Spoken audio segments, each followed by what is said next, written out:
এতদিন বাংলাতে আমরা বলে আসছিলাম, বাংলাতে আমাদের কারোর বয়স 12 বছর, কারোর বয়স 15 বছর, কারোর বছর 20 বছর, এই বয়সের মাঝে বাংলাতে যতদিন ধরে কথা বলতে শিখেছি, অর্থাৎ 2 বছর মাইনাস করে দাও, ওই 2 বছর বয়স থেকে নিয়ে 15 বছর বয়স হলে 13 বছর ধরে বলে আসছি আমি। বলছি তো, ওই 13 বছর ধরে বলে আসা আমিটাকে শুধু একবার বলে দিতে হবে আই, এটাই আমাদের কাজ। 13 বছর ধরে বলে এসেছিলাম তুমি বলার জন্য ইউ, আর তুমি কি বলার জন্য বাংলাতে তুমি কি বলে এসেছি।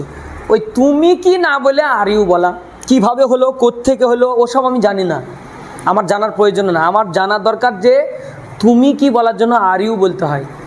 তুই, তুমি আর আপনি, এই 3 কথা বলার জন্য কি বলতে হবে, আর ইউ। তুই, তুমি, আপনি, এর সঙ্গে আমরা একটা যুক্ত করব কি,